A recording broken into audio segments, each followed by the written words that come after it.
blocos. Por exemplo, o usuário tem a necessidade de visualizar a informação por cidades, então ele deve solicitar um break. Após esta ação ter sido executada, automaticamente o relatório será agrupado por cidades, somando os valores mensuráveis por cidades.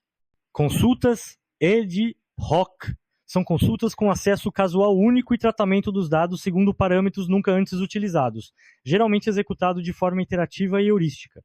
Os cubos são massas de dados que retornam das consultas feitas ao banco de dados e podem ser manipulados e visualizados por inúmeros ângulos e diferentes níveis de agregação. As ferramentas que disparam uma instrução SQL de um cliente qualquer para o servidor e recebem um microcubo de informações de volta para ser analisado na workstation chamam-se DOLAP, Desktop Online Analytical Processing. As ferramentas ROLAP, Relational Online Analytical Processing, possuem uma engenharia de acesso aos dados e análise OLAP com uma arquitetura um pouco diferente. Nesse caso, a consulta é enviada ao servidor de banco de dados relacional e processada no mesmo, mantendo o cubo no servidor. A arquitetura MOLAP, multidimensional, Online Analytical Processing, processa-se da seguinte forma. Com um servidor multidimensional, o acesso aos dados ocorre diretamente no banco, ou seja, o usuário trabalha, monta e manipula os dados do cubo diretamente no servidor. Isso traz grandes benefícios aos usuários no que diz respeito à performance, mas tem problemas com escalabilidade, além de ter um custo alto para aquisição. Recentemente surgiu outra arquitetura denominada ROLAP, Hybrid Online Analytical Processing, ou simplesmente processamento híbrido. Essa nova forma de acessar os dados nada mais é do que uma mistura de tecnologias onde há uma combinação entre ROLAP e MOLAP. A vantagem é que com a mistura de tecnologias pode-se extrair o que há de melhor de cada uma, ou seja, a alta performance do MOLAP com a escalabilidade melhor do ROLAP. ETL. ETL vem do inglês Extract Transform Load, ou seja, extração, transformação, carga. O ETL visa trabalhar com toda a parte de extração de dados de fontes externas, transformação para atender às necessidades de negócios e carga dos dados dentro do Data Warehouse. O foco desse artigo é a utilização do ETL voltado para Data Warehouse, mas você pode utilizar as ferramentas de ETL para fazer todo tipo de trabalho de importação, exportação, transformação de dados para outros ambientes de banco de dados ou para outras necessidades a serem endereçadas. Os projetos de Data Warehouse consolidam dados de diferentes fontes. A maioria dessas fontes tendem a ser bancos de dados relacionais ou de fontes também. Um sistema ETL precisa ser capaz de se comunicar com bases de dados e ler diversos formatos de arquivos utilizados por toda a organização. A ferramenta que nós podemos utilizar para ETL da Microsoft é o Microsoft SQL Server Integration Services. Os principais componentes do ETL. Nesta imagem, nós podemos visualizar um exemplo de modelo de arquitetura de uma solução de BI. O objetivo aqui não é discutir sobre toda a arquitetura, mas visualizar os principais componentes que fazem parte de um sistema ETL. Uma extração é a coleta de dados dos sistemas de origem, também chamados data sources, ou sistemas operacionais, extraindo-os e transferindo-os para o ambiente de DW, onde o sistema de ETL pode operar independente dos sistemas operacionais. 2. Limpeza, ajustes e consolidação, ou também chamada transformação. É nesta etapa que realizamos os devidos ajustes, podendo assim melhorar a qualidade dos dados e consolidar dados de duas ou mais fontes. O estágio de transformação aplica uma série de regras ou funções aos dados extraídos para ajustar os dados a serem carregados. Algumas fontes de dados necessitarão de muito pouca manipulação de dados, né? Em outros casos, podem ser necessários trabalhar algumas transformações, como, por exemplo, junção de dados provenientes de diversas fontes, seleção de apenas determinadas colunas e tradução de valores codificados. Se o sistema de origem armazena 1 para sexo masculino e 2 para feminino, mas o Data Warehouse armazena M para masculino e F para feminino, por exemplo, 3 entrega ou carga dos dados. Consiste em fisicamente estruturar e carregar os dados para dentro da camada de apresentação seguindo o modelo dimensional. Dependendo das necessidades da organização, este processo varia amplamente.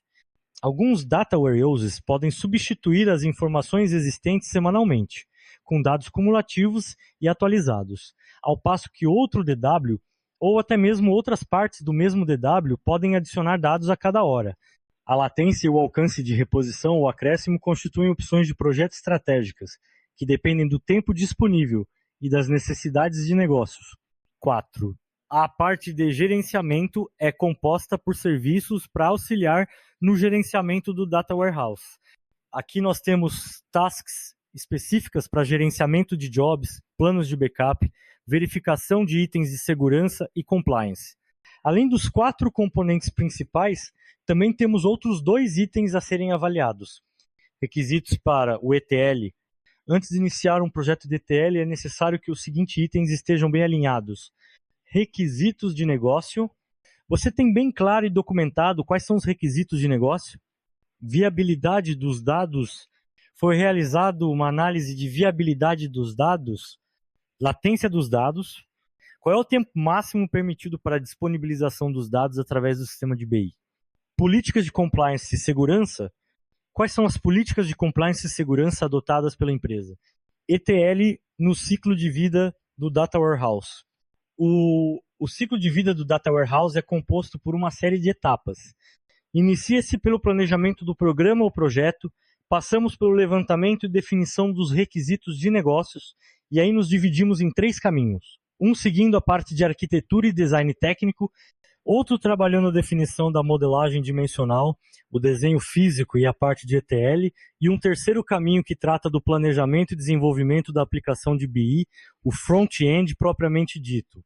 Design patterns, padrões de projeto de software, encapsulamento, generalidade, herança, equilíbrio para cada passo do projeto, abstração, abertura para níveis mais baixos de detalhe, combinatoriedade, relacionados hierarquicamente, padrão descrito em 5 partes.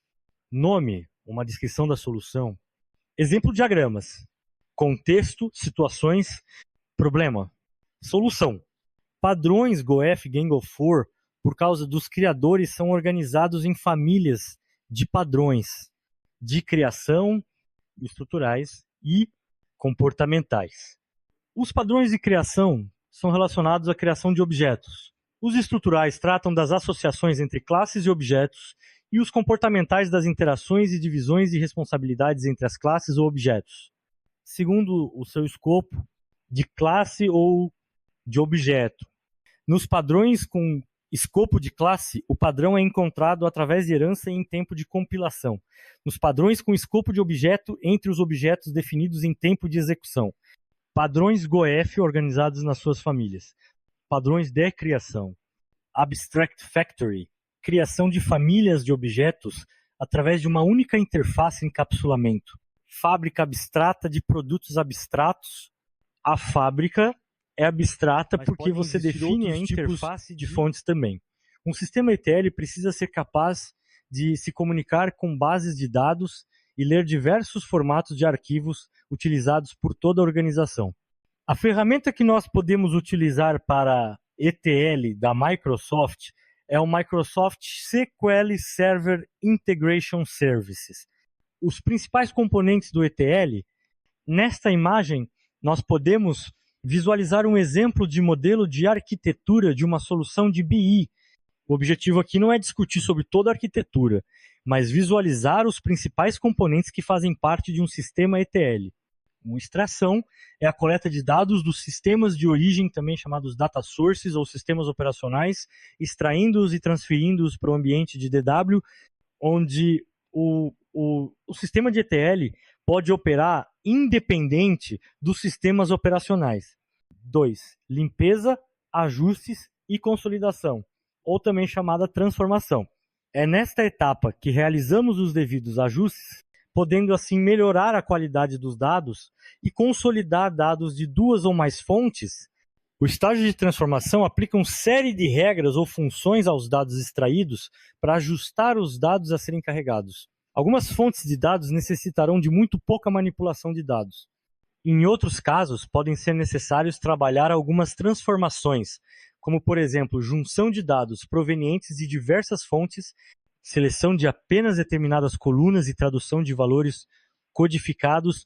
Se o sistema de origem armazena 1 para sexo masculino e 2 para feminino, mas o Data Warehouse armazena M para masculino e F para feminino, por exemplo. 3. Entrega ou carga dos dados. Consiste em fisicamente estruturar e carregar os dados para dentro da camada de apresentação, seguindo o modelo dimensional. Dependendo das necessidades da organização, este processo varia amplamente. Alguns data warehouses podem substituir as informações existentes semanalmente, com dados cumulativos e atualizados, ao passo que outro DW, ou até mesmo outras partes do mesmo DW, podem adicionar dados a cada hora. A latência e o alcance de reposição ou acréscimo constituem opções de projeto estratégicas que dependem do tempo disponível e das necessidades de negócio. 4. A parte de gerenciamento é composta por serviços para auxiliar no gerenciamento do Data Warehouse. Aqui nós temos tasks específicas para gerenciamento de jobs, planos de backup, verificação de itens de segurança e compliance. Além dos 4 componentes principais, também temos outros 2 itens a serem avaliados. Requisitos para o ETL. Antes de iniciar um projeto de ETL, é necessário que os seguintes itens estejam bem alinhados. Requisitos de negócio. Você tem bem claro e documentado quais são os requisitos de negócio? Viabilidade dos dados. Foi realizada uma análise de viabilidade dos dados, latência dos dados, qual é o tempo máximo permitido para a disponibilização dos dados através do sistema de BI, políticas de compliance e segurança. Quais são as políticas de compliance e segurança adotadas pela empresa? ETL no ciclo de vida do Data Warehouse. O ciclo de vida do Data Warehouse é composto por uma série de etapas. Inicia-se pelo planejamento do programa ou projeto. Passamos pelo levantamento e definição dos requisitos de negócios, e aí nos dividimos em 3 caminhos. Um seguindo a parte de arquitetura e design técnico, outro trabalhando a definição da modelagem dimensional, desenho físico e a parte de ETL, e um terceiro caminho que trata do planejamento e desenvolvimento da aplicação de BI, o front-end propriamente dito, design patterns, padrões e projeto de software, encapsulamento, generalidade, herança, equilíbrio para cada passo do projeto, abstração, abertura para níveis mais baixos de detalhe, combinatoriedade, relacionados hierarquicamente, padrão descrito em 5 partes, nome, uma descrição da solução, exemplo, diagramas, contexto, situações, problema, solução, padrões, GoF, Gang of Four, por causa dos criadores, são organizados em famílias de padrões de criação e estruturais e comportamentais. Os padrões de criação são relacionados à criação de objetos. Os estruturais tratam das associações entre classes e objetos, e os comportamentais das interações e divisões de responsabilidades entre as classes ou objetos, segundo o seu escopo de classe ou de objeto.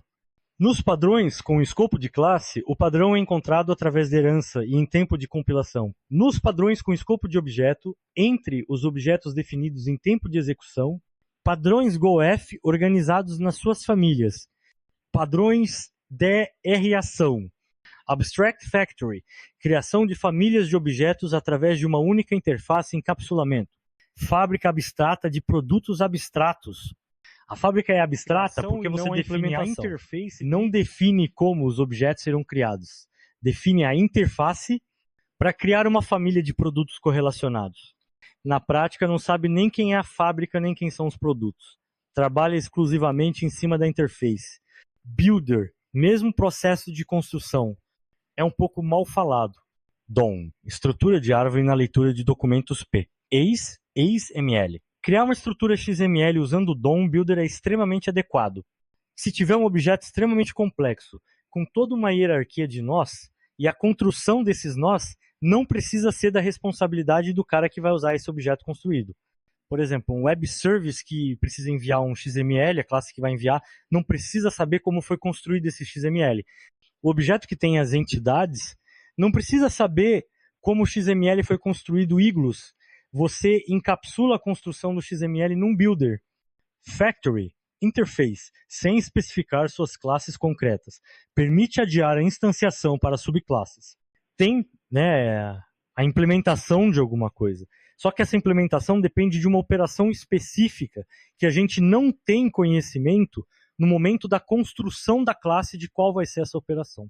Factory Method utiliza a herança em que um determinado método de criação é abstrato e você não sabe exatamente o produto que vai ser entregue. E aí, no momento de utilização, a classe base utiliza a implementação desse método da classe derivada. Então você permite retardar a criação de determinada instância para uma classe derivada. Prototype, protótipo. Consumir o prototype é simples.